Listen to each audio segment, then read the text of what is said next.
BNP chairperson Begum Khaleda জিয়ার মুক্তি, নিত্য প্রয়োজনীয় জিনিসের দাম ঊর্ধ্বমুখী সহ বেশ কয়েকটি ইস্যুতে মাঠে নামার সিদ্ধান্ত নিয়েছে দলটি। বিএনপি স্থায়ী কমিটির ভার্চুয়াল এক বৈঠকে আন্দোলনের ছকও চূড়ান্ত করে দলটি।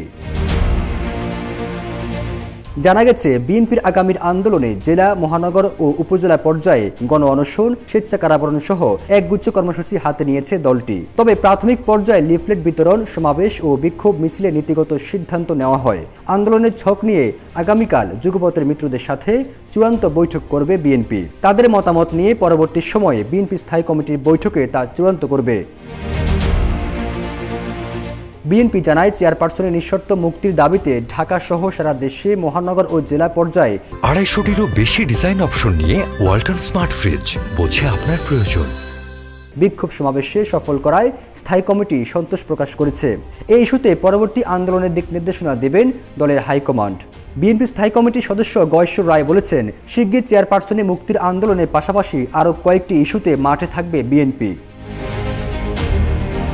দ্বাদশ সংসদ নির্বাচনের আগে সরকারের পদত্যাগের এক দফা দাবিতে প্রায় এক বছর যুগপৎ আন্দোলন করে বিএনপি ও মিত্র দলগুলোর আন্দোলন এবং বর্জনের মধ্যে গত 7 জানুয়ারি দ্বাদশ সংসদ নির্বাচনে বিজয়ের মাধ্যমে সরকার গঠন করে আওয়ামী লীগ।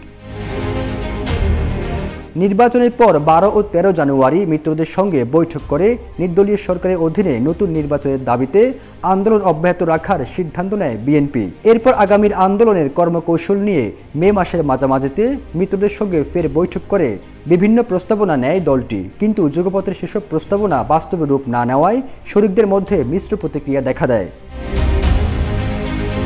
জানা যায়, স্থায়ী কমিটির বৈঠকে বিএনপির ঢাকা মহানগর উত্তর ও দক্ষিণ এবং চট্টগ্রাম ও বরিশাল মহানগরে নতুন কমিটি নিয়েও আলোচনা হয়। খুব দ্রুত সময়ে আংশিক কমিটি পূর্ণাঙ্গ করার তাগিদ দেন স্থায়ী কমিটির সদস্যরা।